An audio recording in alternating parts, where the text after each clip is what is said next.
tools in hand. Balsa wood, we make a stand, carving dreams from days gone by. Stunt hangar planes that touch the sky, control lines tight, the engine hums, crafting art where passion drums. Stunt hangar, flying high, old world craft beneath the sky. Balsa wings we build with care. Stunt hangar, join us there.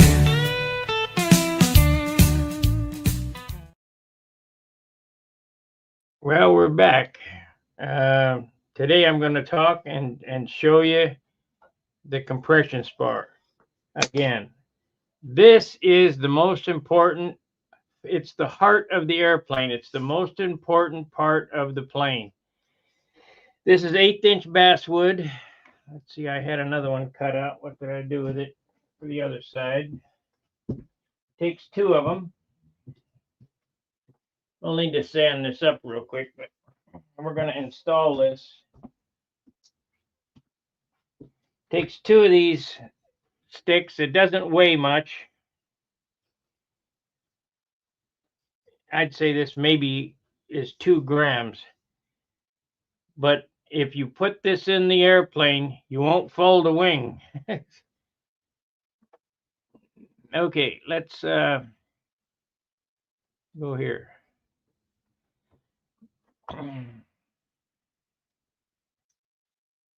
I'm not going to glue this top one in. I'm going to glue the bottom one in, but I need to cut the I need to cut where it goes. You know, the way that this kit is designed, it's got a little 1-inch square of plywood holding the bell crank. That is no good. Absolutely no good. That's why so many guys pull bell cranks out. Not thinking. Where is my knife? We need a knife. Here we go. I think we need a new blade.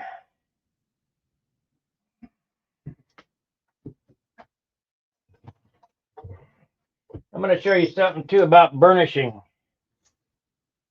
Okay. When you work on a real airplane and you cut a hole for a flush patch, or you're building a part or whatever, you take the tool, you know, a scribe or whatever, and you burnish the edges over.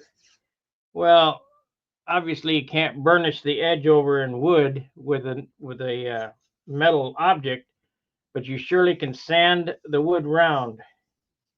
And that's what I've done here. It's got a little sharp edge there. We'll sand that.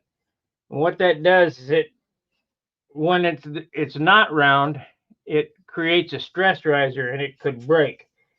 So you want the front edge that goes up against the spar flat, because you're going to glue that to the spar, but the edge that's hanging by itself, you want to burnish it.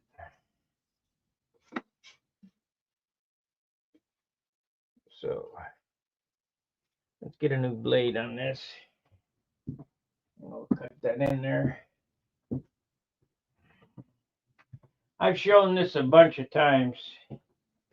That's why I don't know, you know, how much of this stuff is getting through, because it's the same thing over and over again. I think my finishing videos are probably the most pertinent videos, these building videos. I don't know if they're getting through.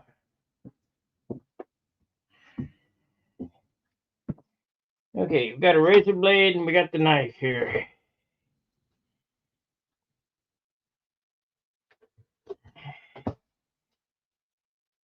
So, on a good tight fit, looks like I might have to sand that a little bit more. Let me sand a little bit better angle on this, because I want this to really fit in there good.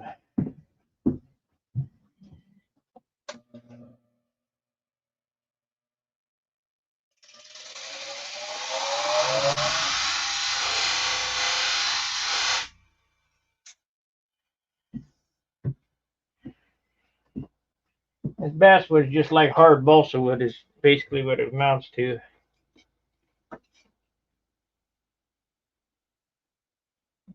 Still no good. We got to take quite a bit off the angle there. 16th.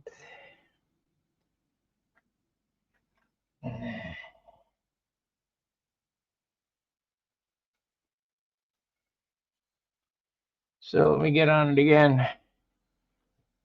The reverse toilet flush land, yay!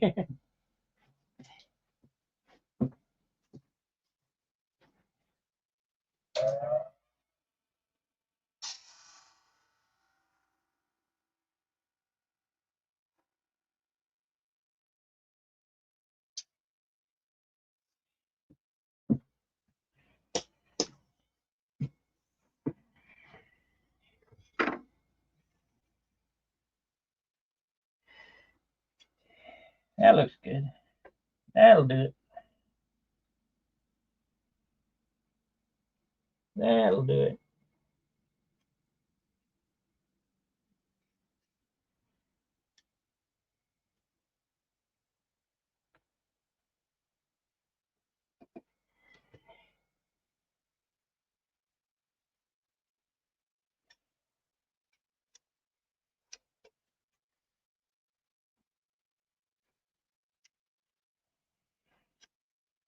If you don't put one of these in your airplane, you're asking for trouble.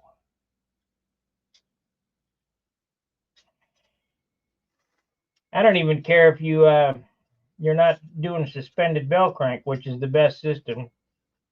If you're doing a platform bell crank, if you don't do this, you stand a chance of folding the wing.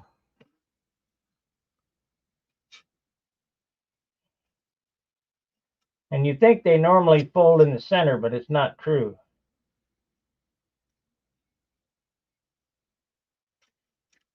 They normally fold right here, right along the fuselage side.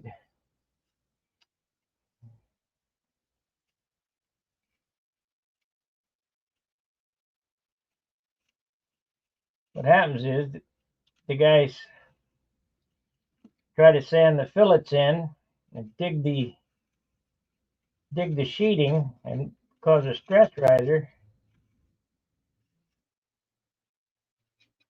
Well, hell, we're gonna, no, that's right. This is not like my other ones. Thought I was gonna have to cut that out. No. But we are gonna cut between the circles.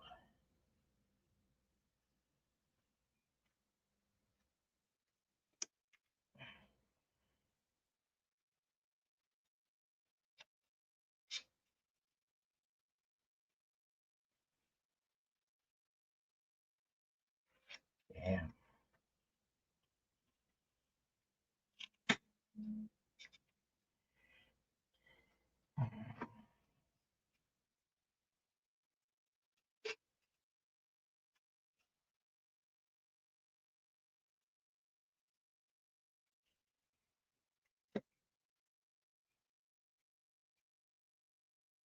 Tell you, I really like scratch building better than kits, but boy, is it fast.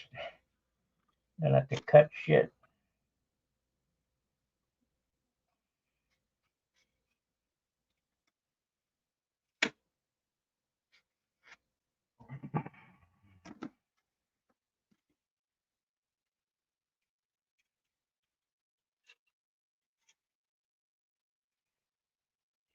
Now, when you're doing this, you want to make sure it's flush with the rib. See, this is not. It's sticking up a few thousandths. Otherwise, you'll see it through the sheeting and the covering.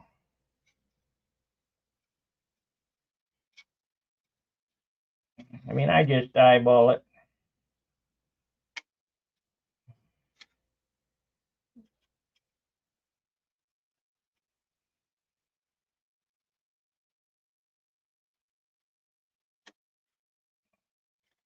I got a new toy. You know, I go to Brodak.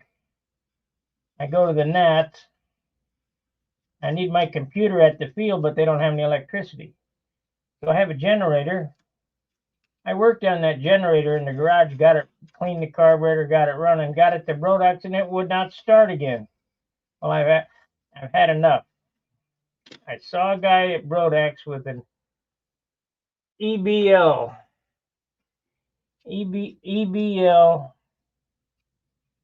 power station charging his batteries, his airplane batteries.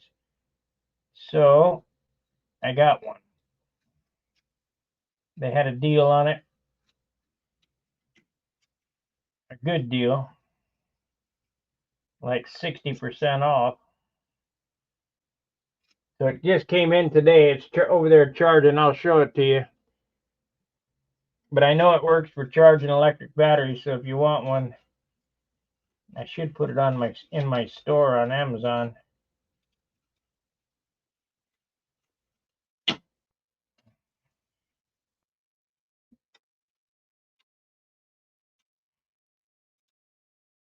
And then again, too, I don't have to listen to it running. It'll last 7 hours, supposedly.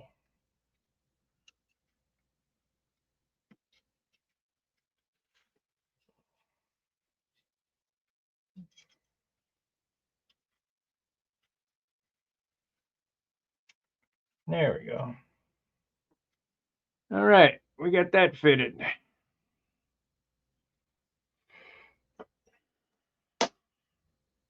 Let me show you this. Of course, I don't have any place to set it.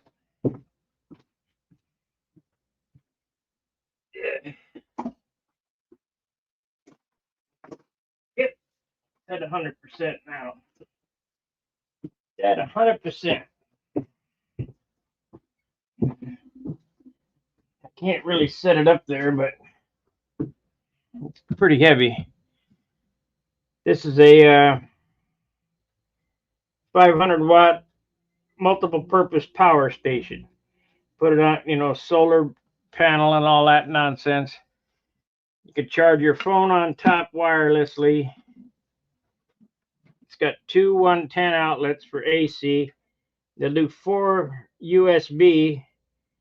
And then if you got a cigarette lighter or something that plugs off the car, and you charge this thing with the solar panel through that right there. Oh, I forgot. And it's got a light. So we're at 100%. So I unplugged it off the charger.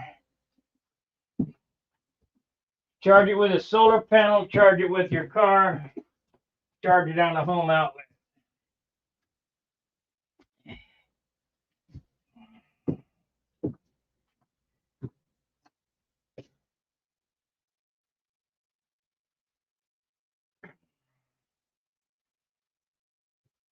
You haven't got to my stage.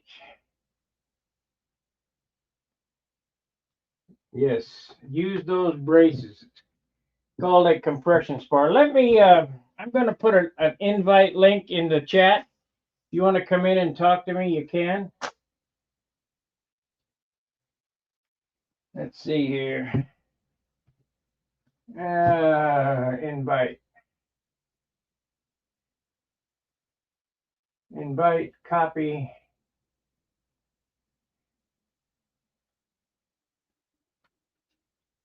Paste.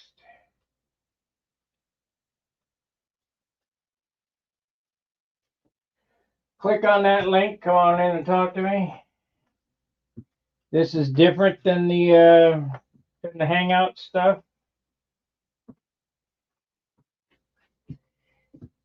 Okay, let's sand this one up. I have to go over the disc and sand this down to the line, and then sand the edges off.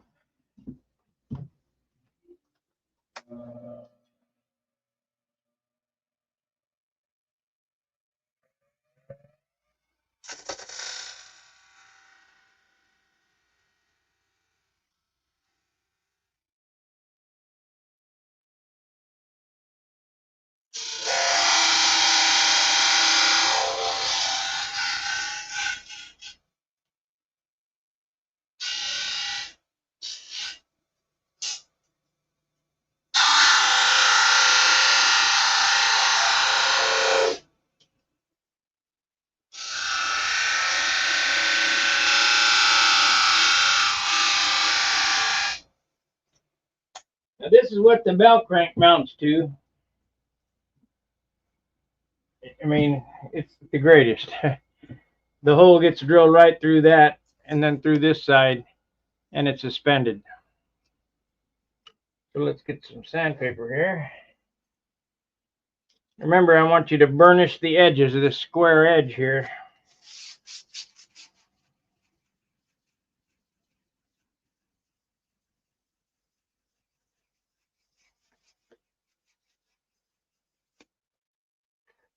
Am I 100% certain it makes a difference? No, but it certainly can't hurt.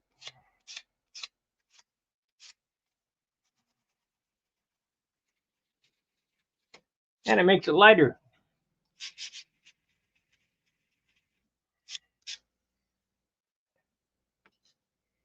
And glue the sheeting on too.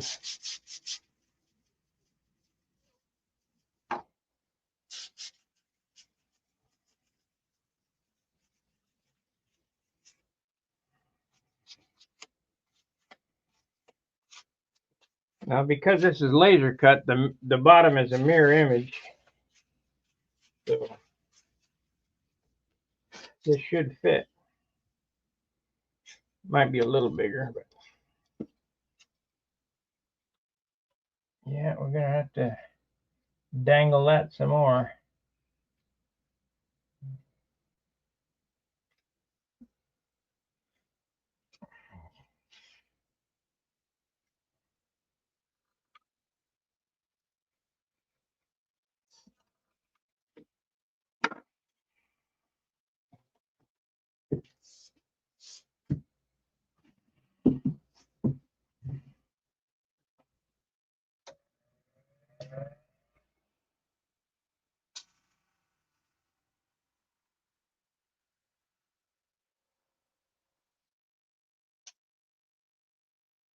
You know, that battery pack is good. It says it'll run a refrigerator for 11 hours in emergency situations. So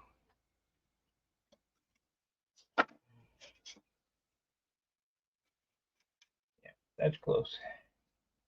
We'll sand it to fit the other side, but we know this is the top.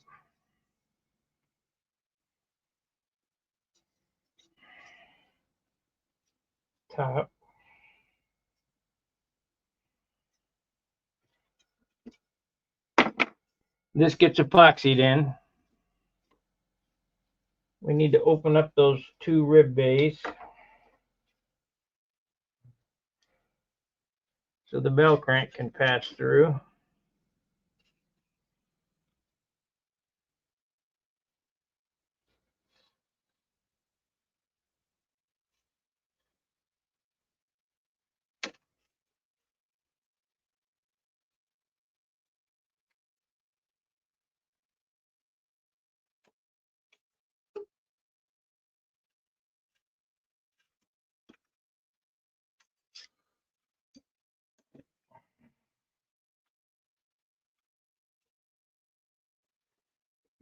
This side, can't really get on it. I'll have to think about that.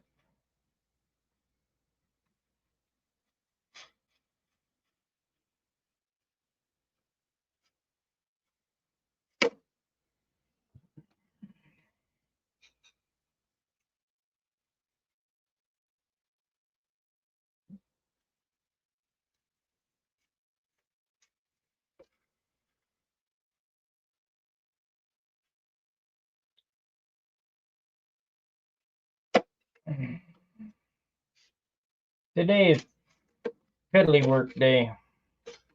Getting all this shit ready to put together. It might go together tonight, but more than likely we'll just do the compression spars and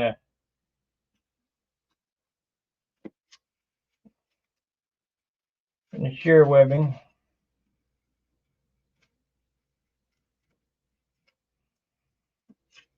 Get the bell crank ready to go.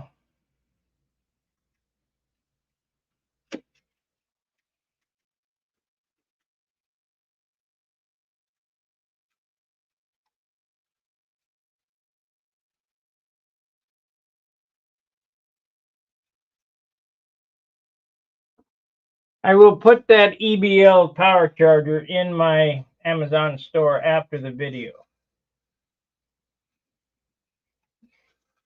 Especially good for you electric guys. I need it for a computer and power out in the field. Because we're going to solve that problem that I had at Brodak with no battery.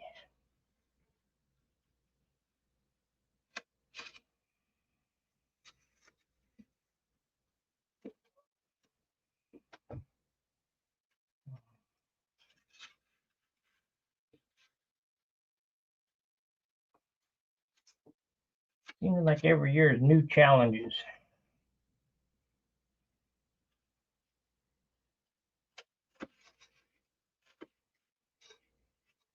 We don't have anybody that wants to come in and talk to me? There's somebody. Let's see. Jonathan Carradas. Gonna turn your camera on, Jonathan.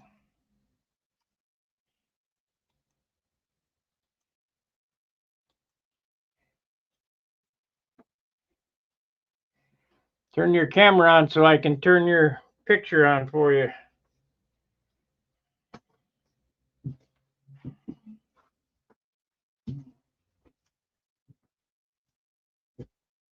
No. They will need to connect their mic before you can add them. So connect your mic or something.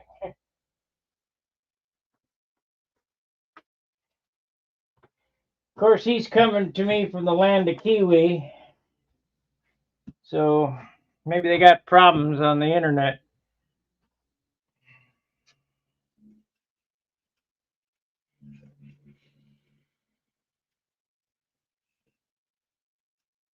Haven't seen Gerald. Man, it's been a long time since I've seen Gerald. I guess he got mad at us.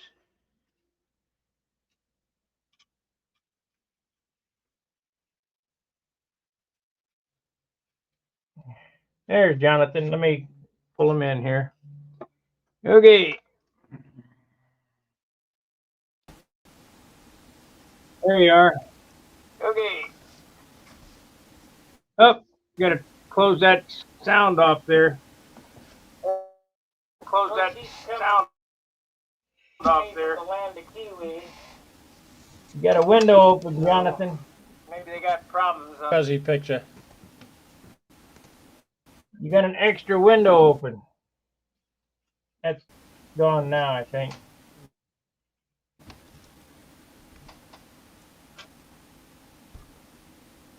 What's going on in the world of the world's fastest Indian?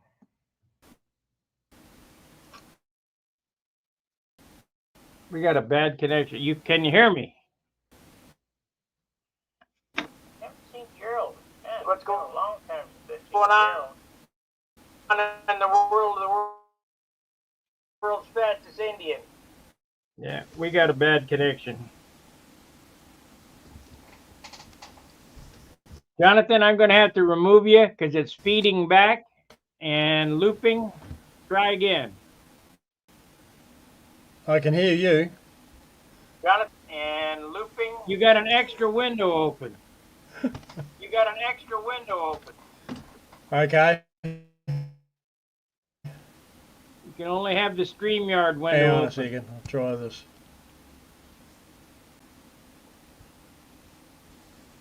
You can only have this.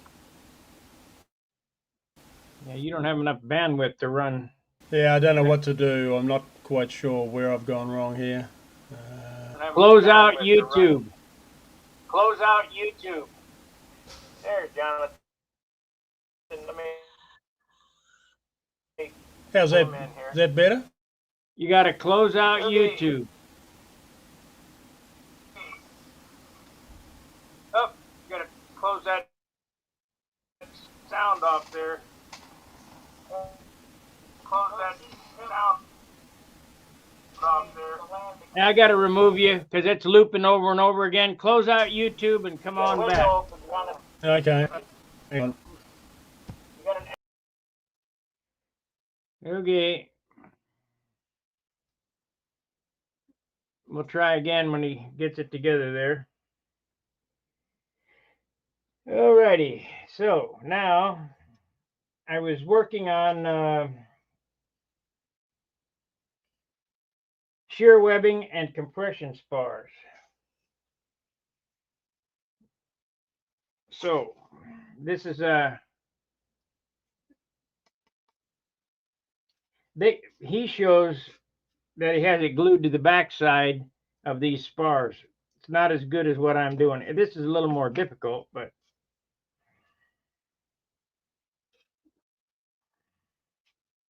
at least there is something in there.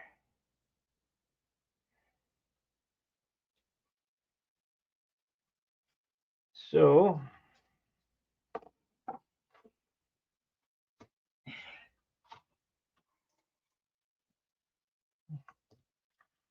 what the hell happened to my little square? There it is.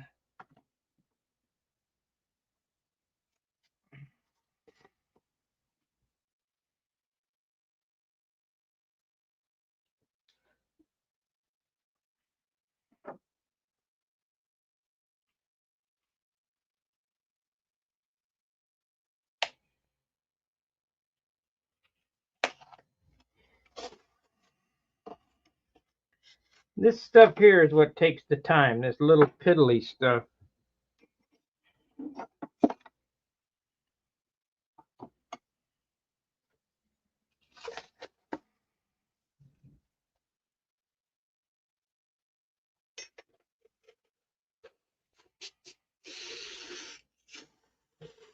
If you buy one of those Irwin saws, it's sharp. Make damn sure you don't pull it across your skin. It'll cut you really deep.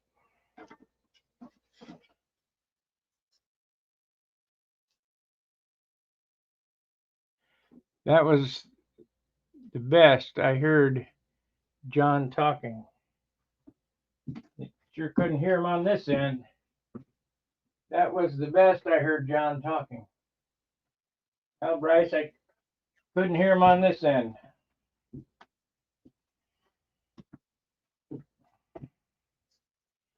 You probably hear him because he's your next door neighbor. So, you want to make sure these touch the ribs and nest between the spars. And I'll show you how to do that here.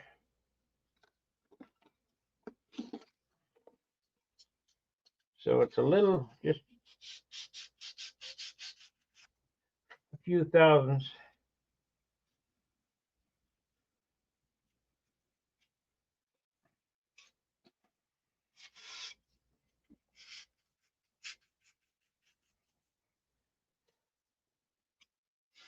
There we go.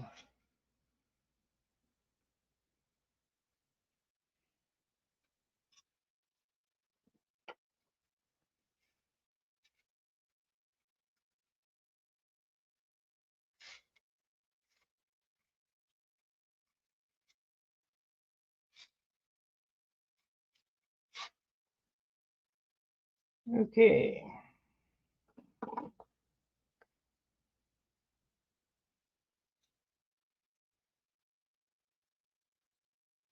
I think I need that other block with 80 grit on it. I don't want to sand with 180.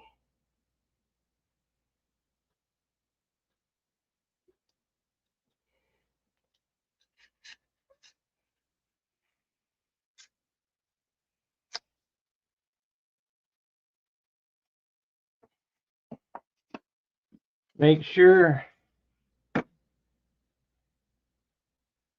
I couldn't hear him as well. That's why it was good. Oh, I see.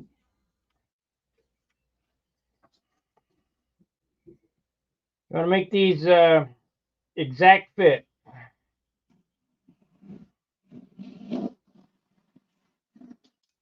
You got a warped wing, you can fix the warp in the wing with these blocks right here.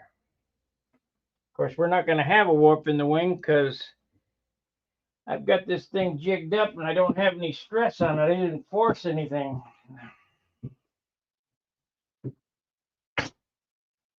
Part of the reason that many people build a warp into an airplane is they're forcing.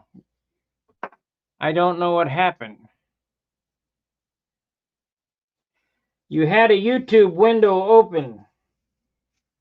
You click on that link to join me and close the YouTube window. Then it won't loop back through.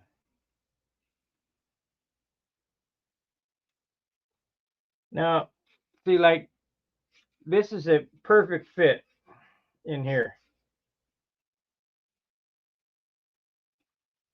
I don't have to force it.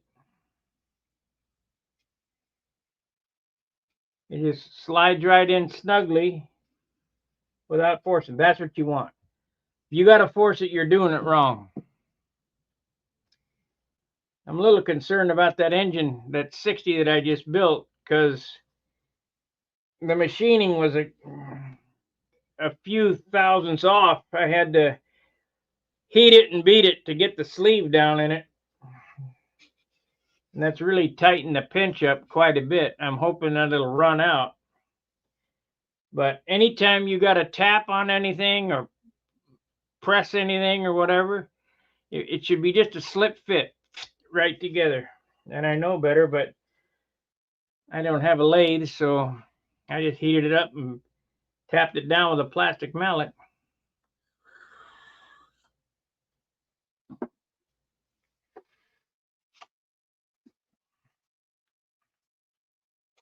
Heat it and beat it. So got to make sure this end is square. So we'll sand up to the line.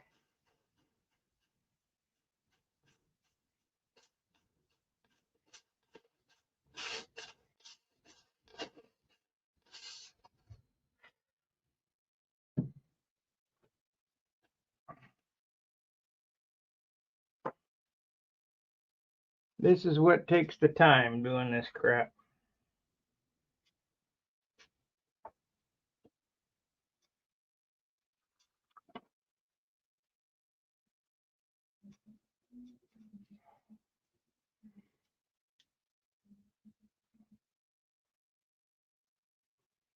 But we'll get it.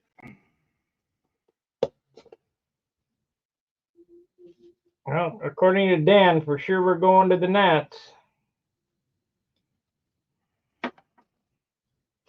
I'm not going to be cannon fodder this year, but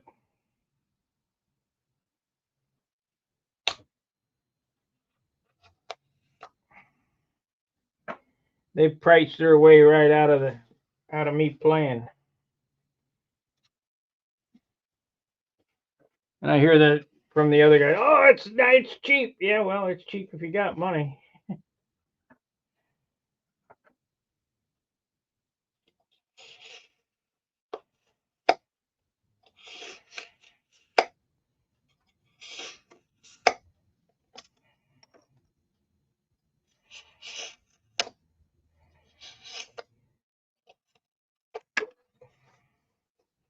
Pretty soon it's going to be one guy flying the net. So the grain goes up and down, not side to side.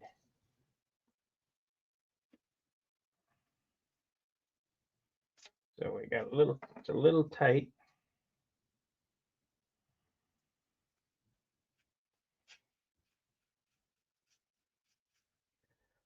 This keeps the wing from racking. Still too tight.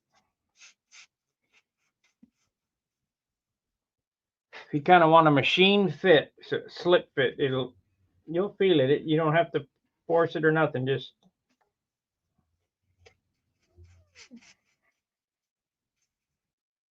push it in there. No, if it's loose, cut a new piece. There we go.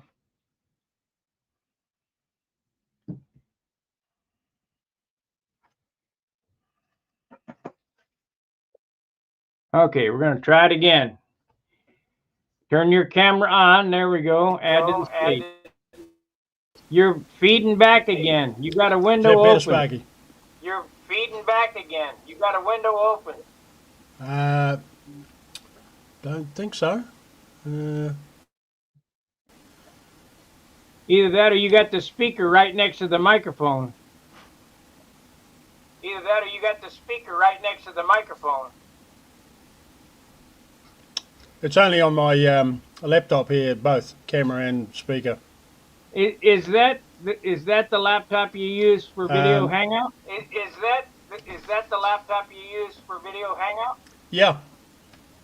And Yeah, it you've is. done nothing different. I don't think I've got anything else. And you've done nothing different.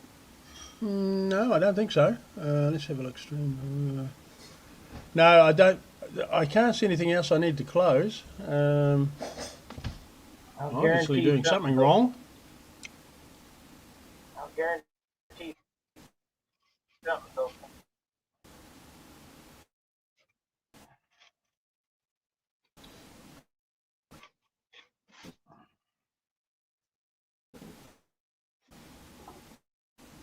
I start talking, I can hear myself over the TV. Let's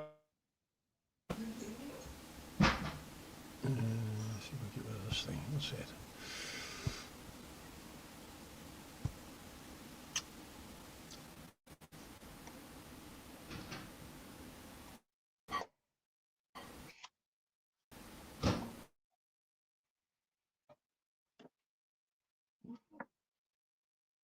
Is it working now? Wait a minute. Let me add him back to the stage. Wait a minute. It ain't. No, disappeared completely. Add him back. Yeah, you You got something open. Come back. All right. We'll talk to you later.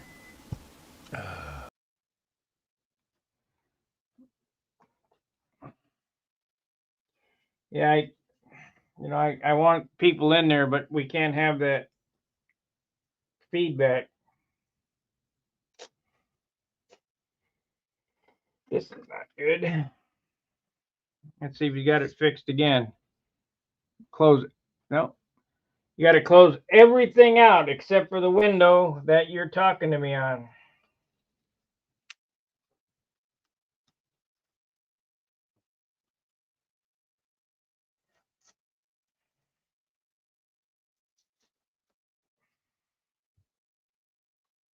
All right.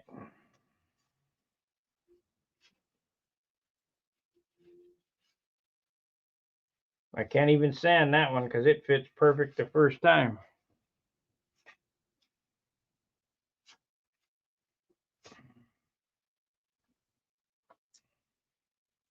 We're on our way.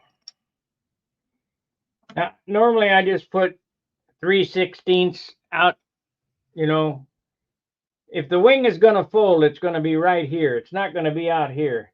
So I just go out 3 or 4 bays from the center, and because that's where normally the landing gear are. The landing gear are right here, so you get some stiffness for landing gear clips. You can go all the way out, but what's the sense in that when it's not going to fold out there? It's going to fold right in here. So you've got the compression spar, and the shear webbing out to mid wing, so I wouldn't worry about it. Gonna try to dope your halfy. Humidity is a bit high. Well, you need retarder then. Or you can paint it and take it inside in the air conditioner. And if your wife complains, it smells exactly like fingernail polish remover. That's all you got to say.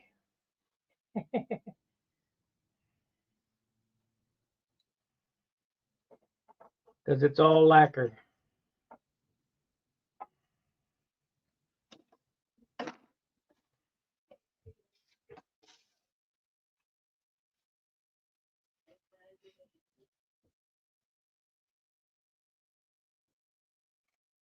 I got a good old lady. She don't complain that the smell. I only get noise complaints if I'm working late at night in the shop. Anything after 10 o'clock is if I'm making noise. If I got the compressor on or whatever. I suppose if it was an emergency, you know, I had to get it done, I could con her into letting me work late, but not normal.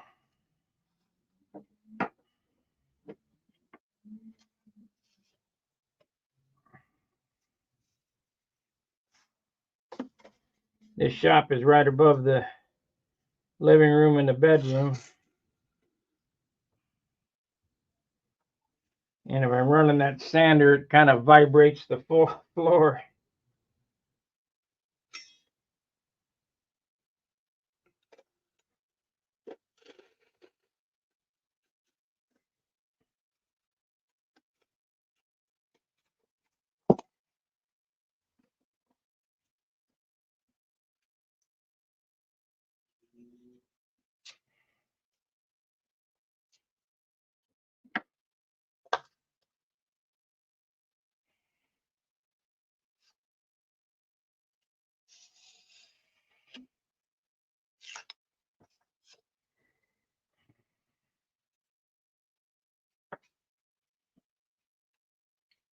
Well, I gotta shave a little more off of it.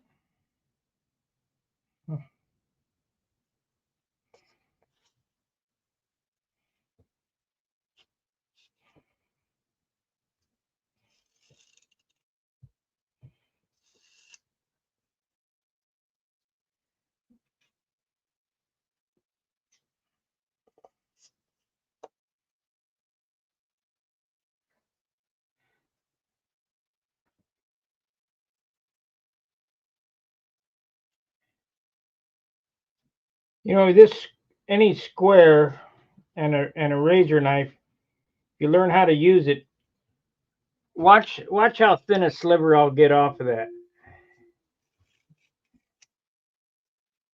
2 thousandths. It's helpful to learn how to use the tools.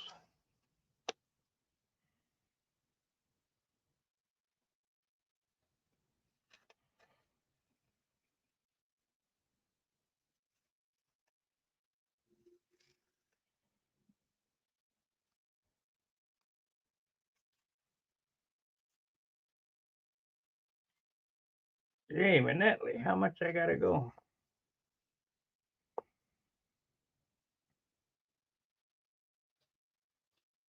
Good tight fits is what you want.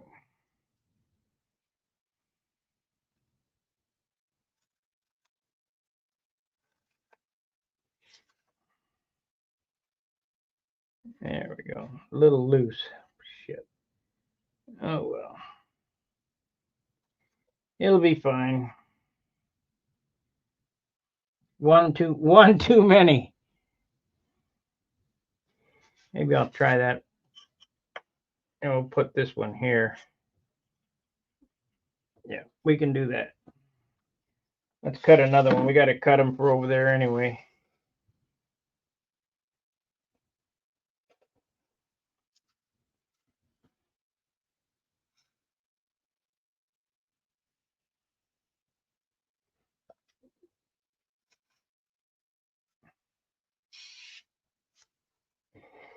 Okay.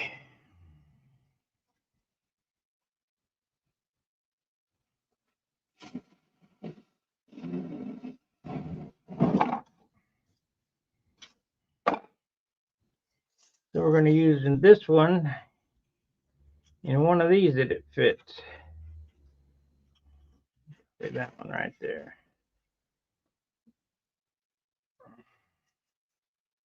That one right there. This fits better.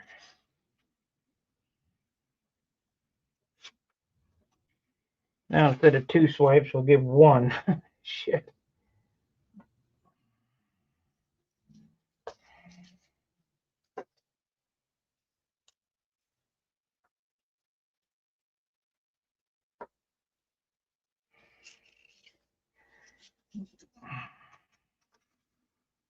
Much better.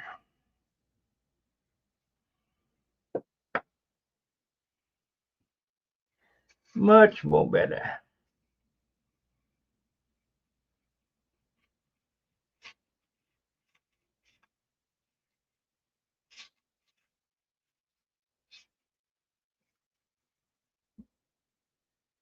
so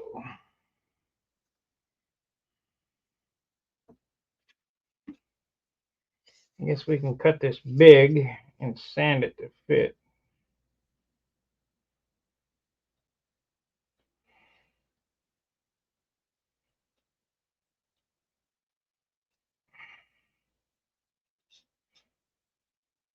Shoot.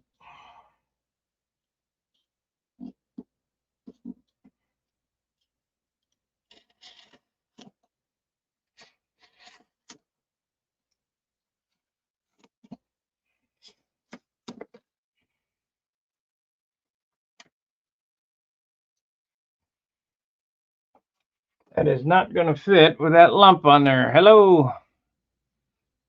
Vacuform, Baccavello.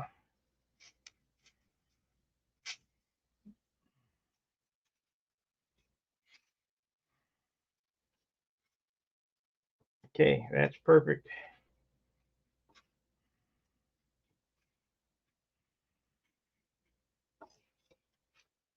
So basically what you're doing is you're turning this C-tube into an I-beam.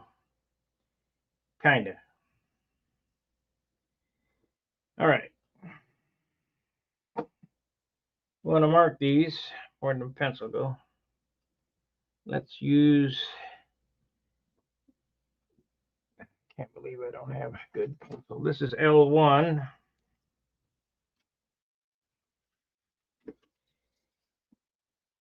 L1.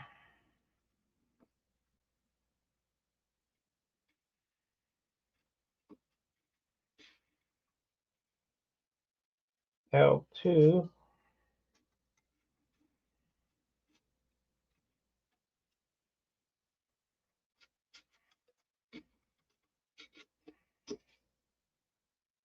L3. Only 3 more to go.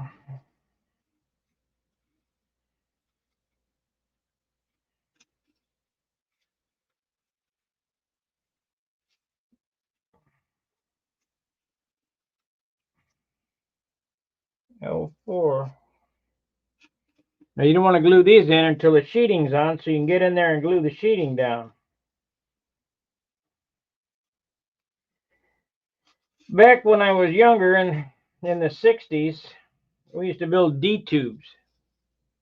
And Bill Noyes showed me that how he used to cut holes in the tube, in the D-tube, drill 4 holes, and then join all the holes together and cut out that door in the spar. Yeah, that worked, but it kind of makes it weak. This way is much better.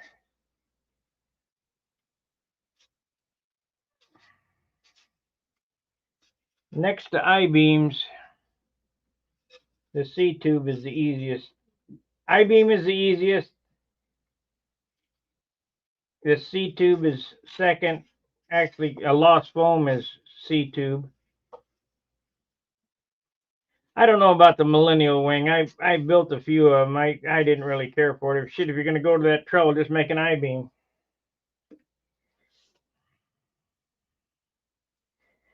Okay, where are we at? There it is. So now we got the right to work on 4 bays.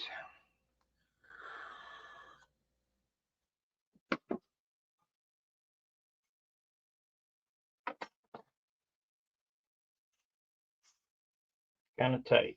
So we want to use sanding swipes. Yep, perfect. Perfect.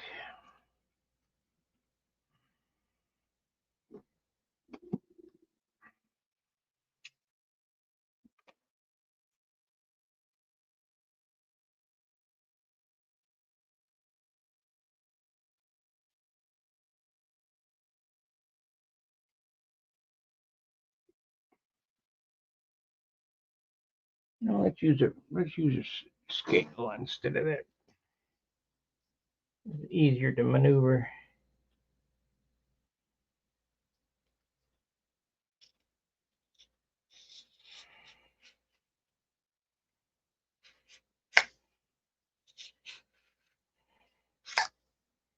You young guys out there, don't do what I do because you can cut yourself really bad.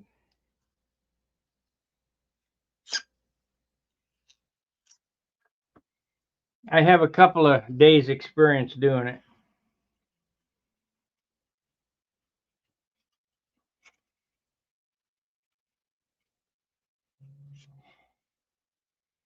I know it looks easy and you'll get there, but don't rush it because I don't want to see you hurt. I don't know how many young guys watch this anyway, but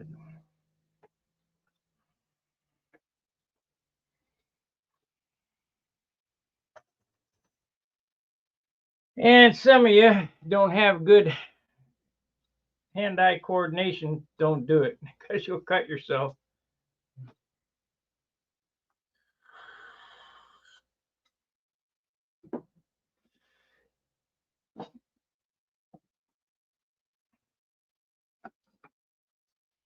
And if you're going to heat stuff in the microwave, like the guy I told to heat the epoxylite,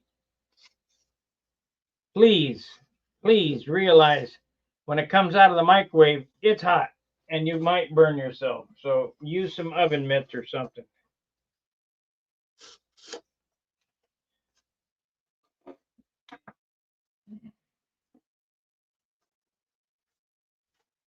I was adjusting. What the hell? It was a perky. What? No, wait a minute. No, it wasn't a perky. It was an unflown profile stunt ship that the guy had the needle valve on the bottom next to the muffler and love controlling next to the muffler. And I was turning that thing and I was burning I got a blister. It'll go away. I got a blister right here touching the hot muffler. I was trying to get it and I just could not make it work. You know, said turn that needle valve around so it's away from the muffler. My hands are pretty tough because all the years working on motorcycles, working in solvents and all that. I don't recommend people do that stuff.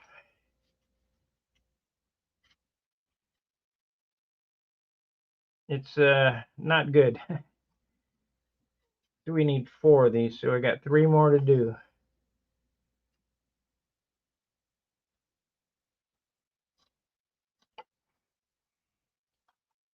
3 more to do. God, what a pain. And I got to cut all them cap strips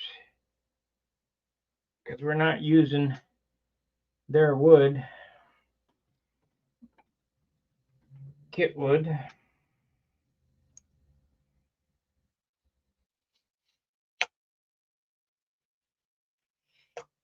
Don't stick your fingers in propellers. Even I can't do that. Not good.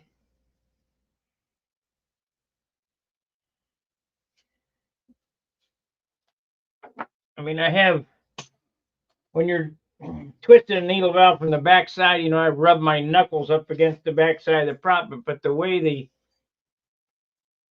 propeller angle's going, you're not really going to cut yourself, but it'll sure wake you up. It's not something you want to practice. I have done it.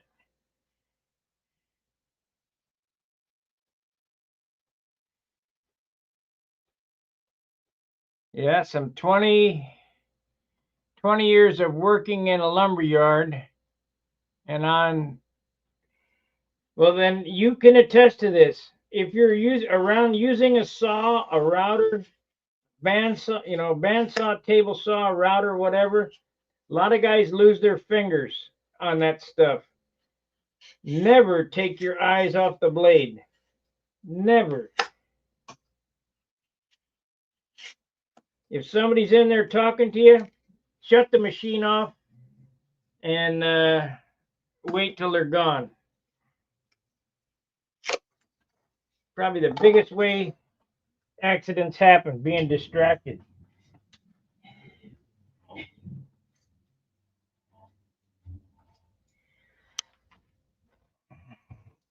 I was working on, I'll tell you an accident that happened that I did.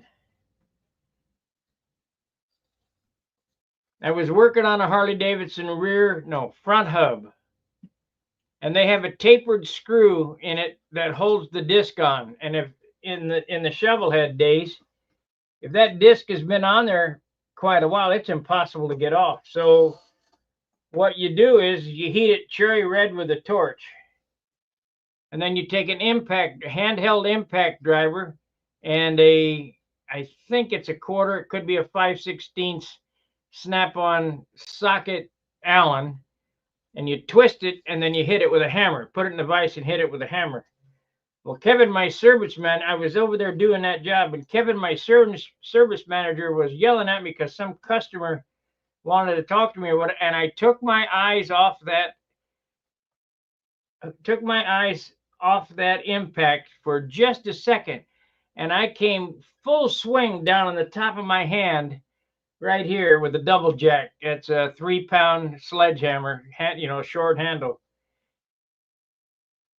And I think I broke my hand. I didn't go to the doctor or anything. I just kind of worked through it. But, I could, to this day, sometimes I can still feel that, all because I took my eyes off that took my eyes off that impact. Don't do it. That we got it too tight.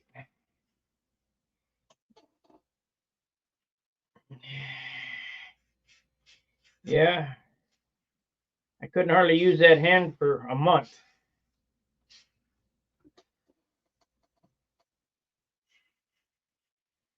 I learned a valuable lesson. Do not look away. Period.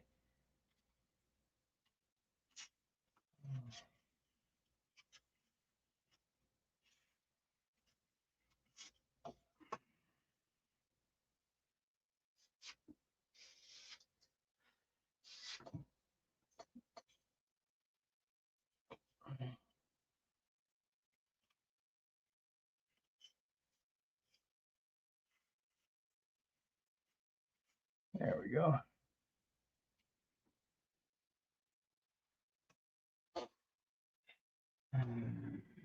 That hurt so bad. I almost peed my pants. It hurt so bad.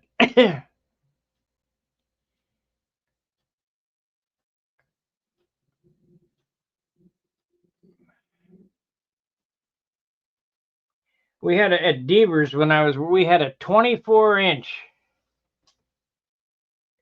radial arm saw. That blade was huge, 2 foot in diameter.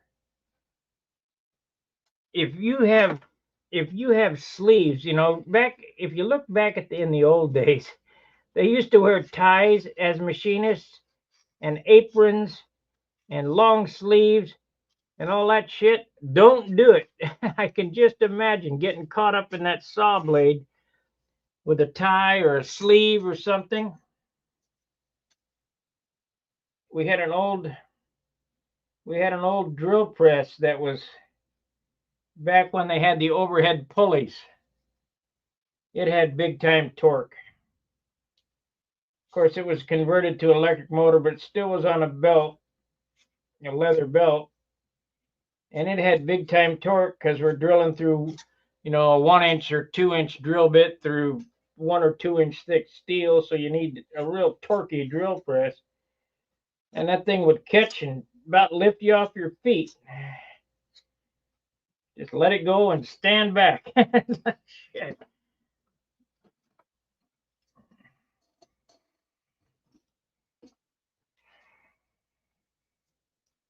Out in the garage,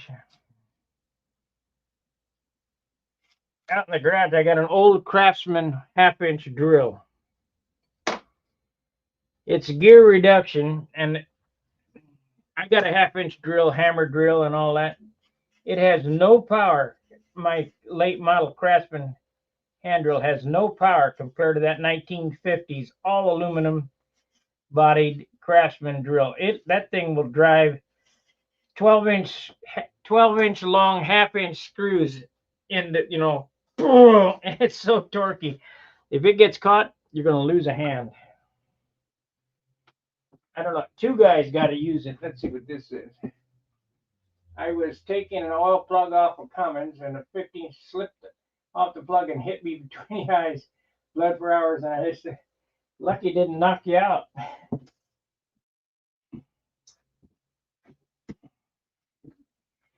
15/16 wrench is about a pound. If you got any smoke on it, probably bonk, knock you out.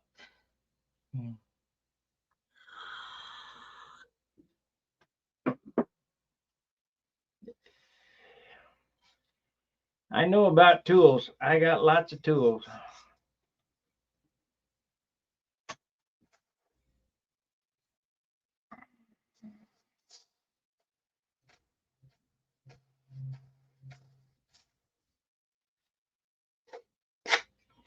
Okay, two more.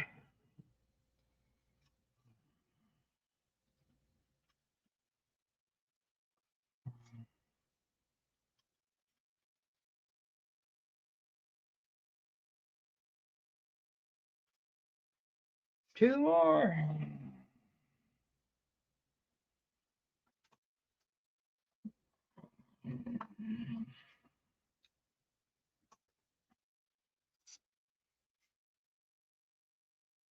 At work, we had a guy, you know, my last job was fabrication, metal fabrication, truck body building, wheelchair access lifts and all. We had a guy get his hand smashed in the shear.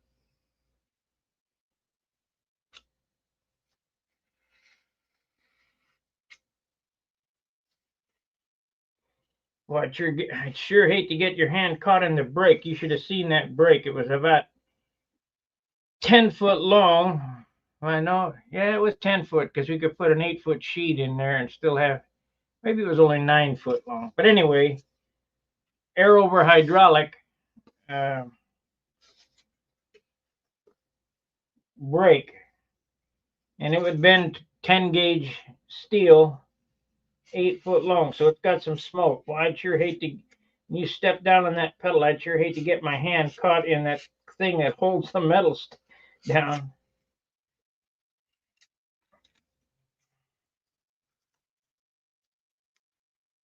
Yeah, my dad taught me well. Keep your eyes on what you're doing and pay attention. However, accidents still happen. I did this on camera on this channel. I remember right here on this bench. That stainless steel ruler, I put that ruler up and I held it down with my hand like that, and I took the knife and went and I sliced the end of my finger off. My finger was, doing these videos is kind of a distraction, and so I don't do any of that stuff anymore on video. Okay, we got to take 2 swipes off of this one.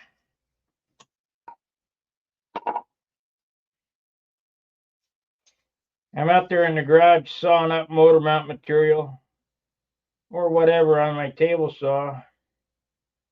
That's way out and back. I have to call somebody to. You couldn't hear me back there, and I got nobody to watch me, so I'm really careful with that chop saw and the table saw. The thing that really scares me is the router. I'm routing out those motor mounts. My fingers are only 1/8 of an inch away from that router spinning 40,000 RPM. Pretty scary. But if you want to get it done, that's what you got to do.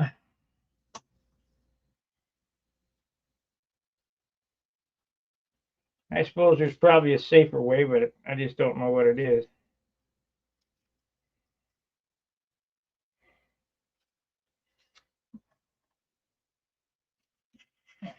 There we go. Yeah, it's a little loose. Yeah, we'll run with it. It's out there on the. It'll be fine. There again, I cut one too many swipes on that.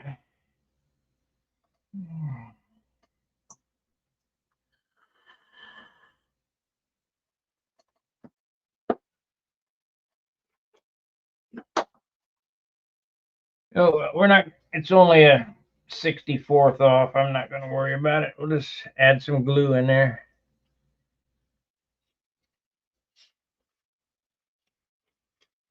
As long as I get this fitment tight, it'll be fine.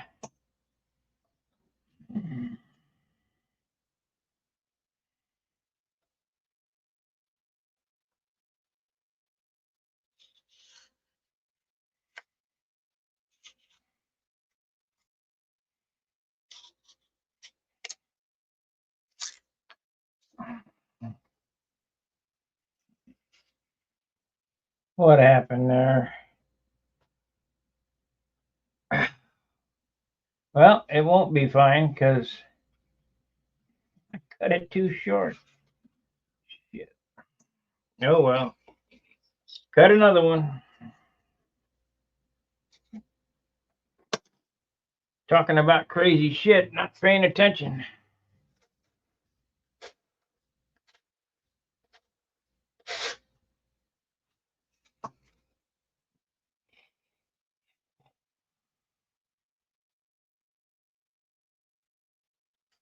Screw that up.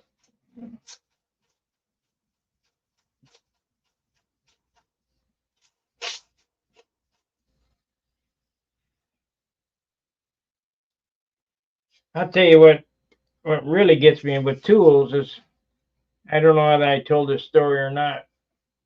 The old soldering guns were made out of Bakelite. And this other mechanic where I was working, Dave, I said, Dave, can I borrow your soldering iron? He said, it's brand new. Be careful. You can use it. But if you break it, you buy it. Well, what did I do? It slipped off my bench. Bam, and it broke into a million pieces. Had to buy him a new snap-on soldering gun. All because I forgot my soldering gun at home. I took it home to do something.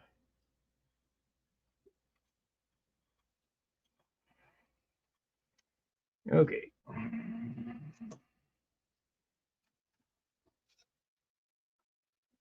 But that's, when you're a mechanic, that's the cost of doing business.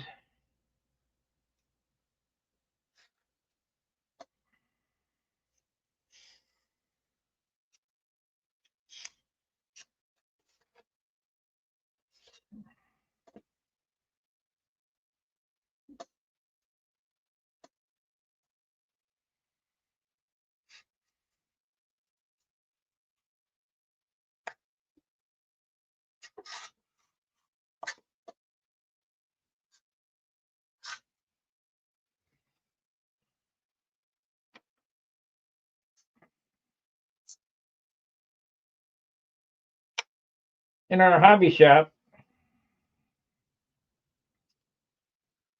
my mom had a sign up, said, lovely to touch, lovely to hold. If you break it, you must buy it. It's sold. So remember that if you break your buddy's tool or whatever, you got to buy it.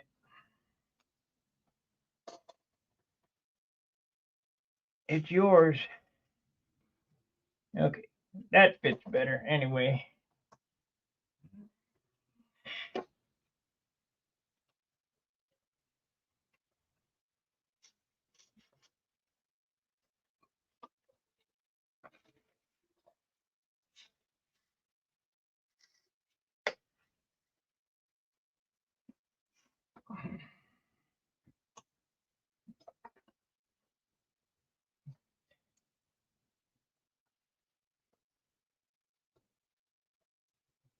I don't know if I ever hit myself in the face or not. Probably.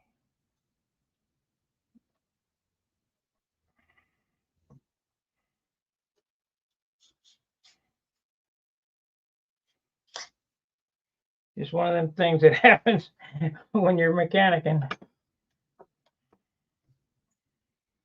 you can't stand hurting your hands or the sight of blood, mechanicking is not the job for you.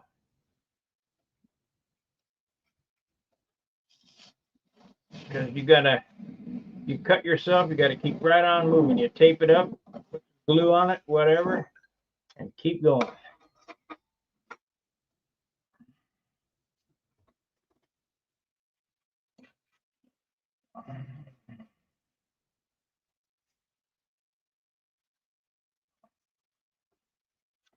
Okay, we got to be careful here because I think I'm real close.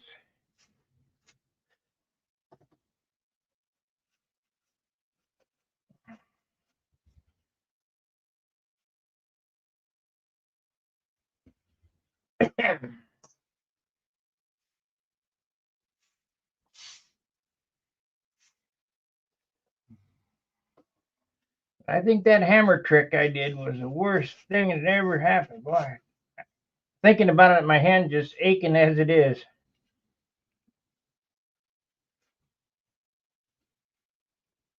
I mean, I hit it with everything I had.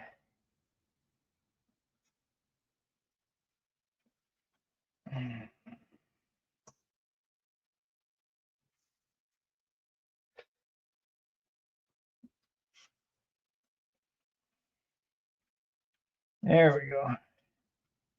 One more to go.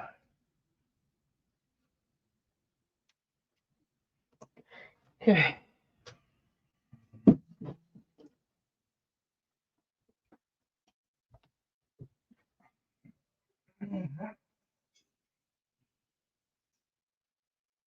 Okay. Now, all the wood I'm putting on this is 4-pound wood. So whatever, I just hope I don't have to remake the fuselage. I don't have many 48-inch pieces left of 4-pound wood.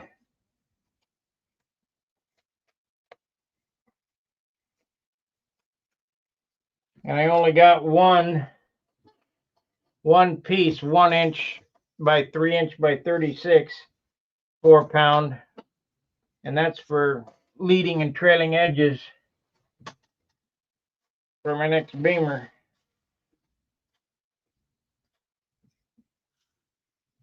I don't want to use that as a nose block. I'll probably end up molding the turtle deck and maybe even the nose, depending on the wood that they give you in this kit.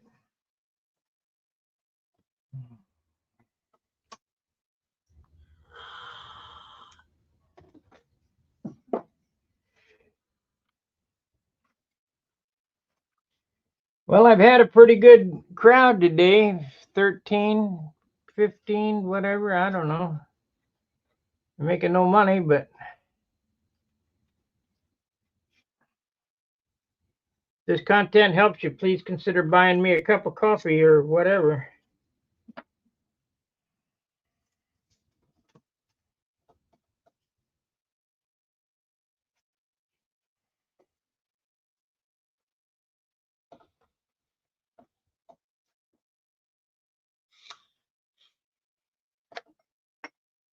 Okay.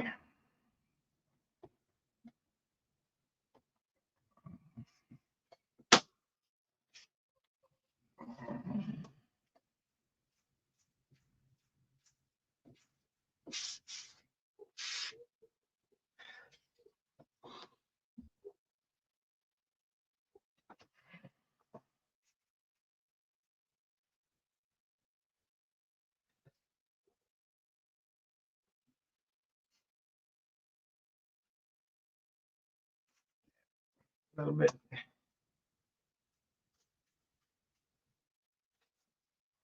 I wish you guys, when I'm fitting these, I'm doing it just like I would do a feeler gauge. And to learn how to read a feeler gauge is kind of an art. I mean, you got to have the feel for it. So if I can't teach you over the internet,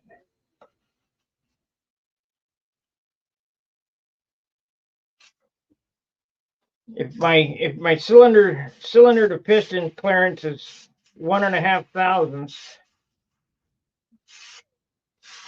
It's real easy to put a 2,000 feeler gauge in there and think, well, I'm good, or a 1,000 feeler gauge.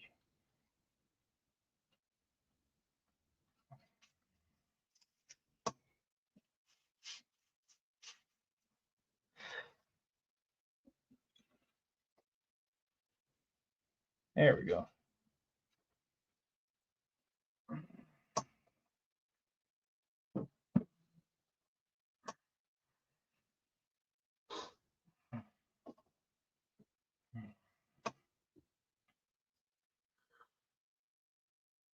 R1, R2, 3, 4. Yep.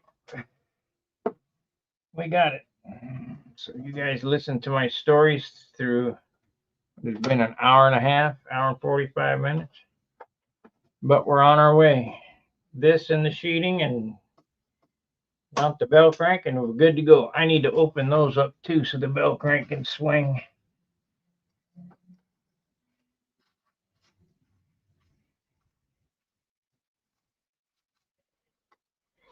Traxler made a pretty good bell crank. Danny makes the best, but Traxler made a good design bell crank that clears the spar because it's an oddball shape like a boomerang. Kind of crude, but the shape is good. And the new bell crank Danny's work on is even more special. Yep, don't fall down.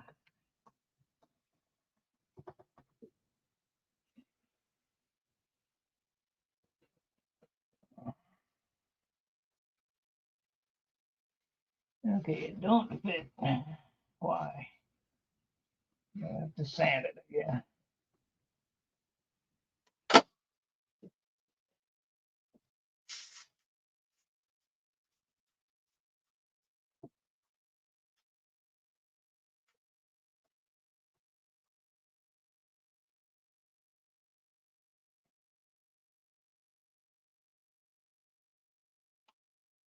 That's, see that? That fits, but it's kind of a force fit. You don't want that. So one more swipe on the sandpaper.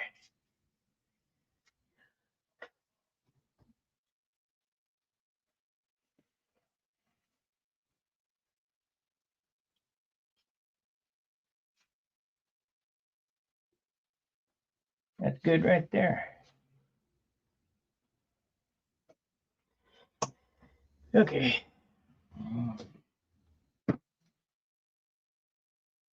Wish I had I do have a felt tip pen here somewhere. That way I wouldn't have to take them out.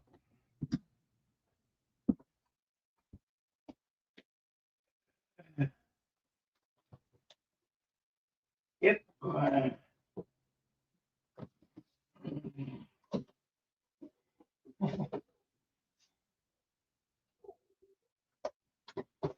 It's the mailman's here. I hear lots of dog barking.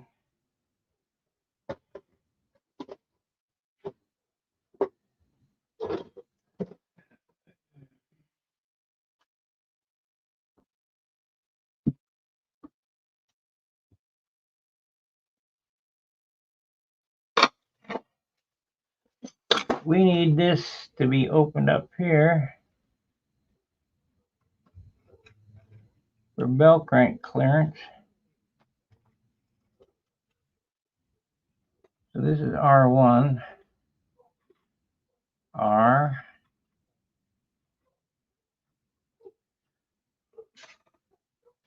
Can't write very good like that. 1.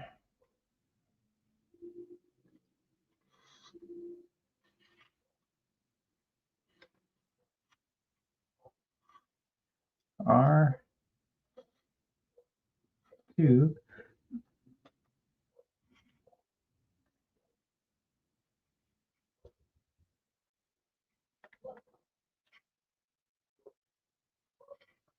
R1, 2, 3.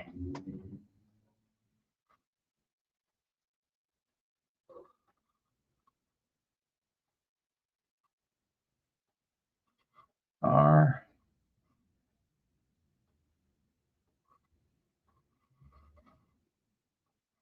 Four.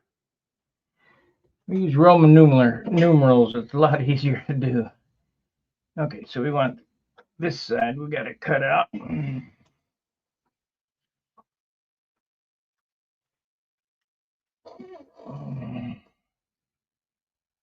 Right there.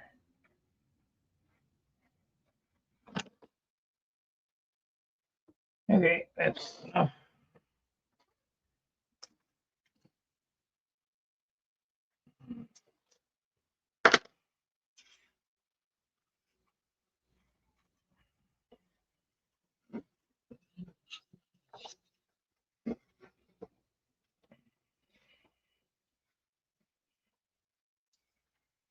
I'm not going to put a sanding drum on it. I'll just put a, we'll just use the ball here. We ain't building a watch.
And that's good.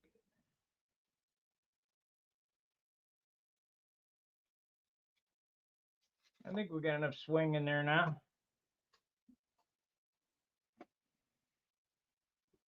So I'm going to end the stream, and when we come back this evening, shit, in an hour or so, maybe I'll come on a little later. I don't know. We'll do the bottom, take it out, do the bottom, start putting the sheeting on it, and I'll load the bell crank, and we'll be done. I mean, this is, I'd say we're 4 hours away from having a complete wing, depending on how rambunctious I get. So I can either drag it out for 4 more shows or do it in 2 more shows. Cut that bottom spar, put the sheeting on it, and all the cap strip. Well, I still gotta, no, we got more time. I gotta put these, I gotta go over there and see if I got some 1/32. I wanna, you know, fill this trailing edge with vertical sheeting, sheeting as well. That makes it real torsionally solid for not much extra weight, because it's a box, like a, you know, it's locked up, especially in the center section here. And let's see, we're going to do blade hinges on this, which I normally don't use.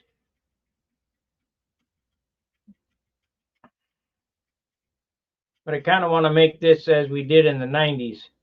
The blade hinges, I'm going to use a Super Tiger 60 on a pipe.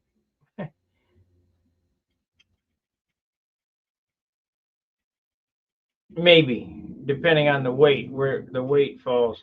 But I think I can get away with it and still have it come under 62 ounces. I'll do that. If not, we'll forego the pipe and just use a muffler.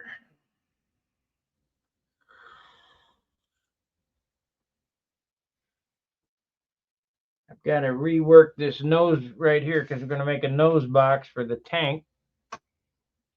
But I won't do that until after the wing's built. I'll cut it a notch into that and build the box out. I just have to measure where the bell crank's going to be, and I need to be 1/8 of an inch away from the bell crank.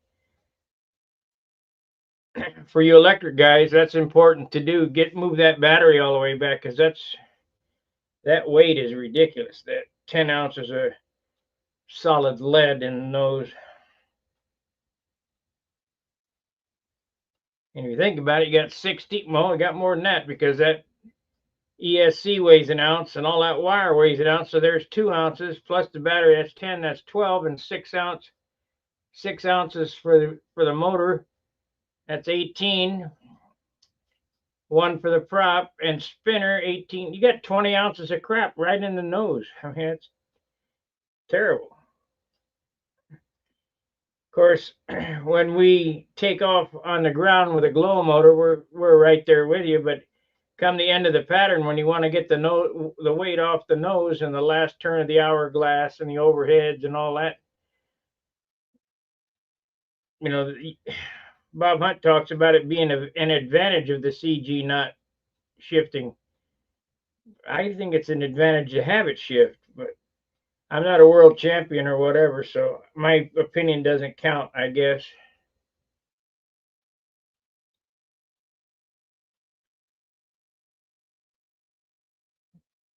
I just don't fly enough.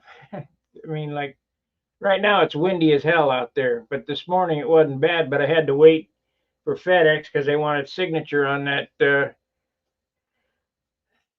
AC power supply, so I had to do that. Had to be here. Maybe tomorrow I'll go. I need at least another 4 or 5 flights before the Nats. Another day's practice anyway. I watched that Brodak flight that Will Davis filmed to me.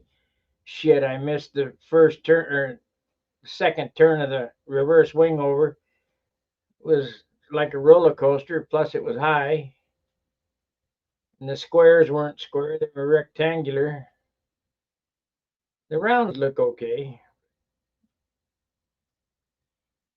I'll get it sorted out. I'm not, like I say, I'm only competing in N30 this year, so I'm just going to have fun.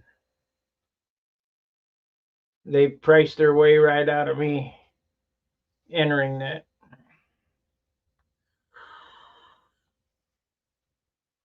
All right, guys. I'll be back a little later. Like, subscribe, and share, and we'll see you later. Fair winds, tight lines. See ya.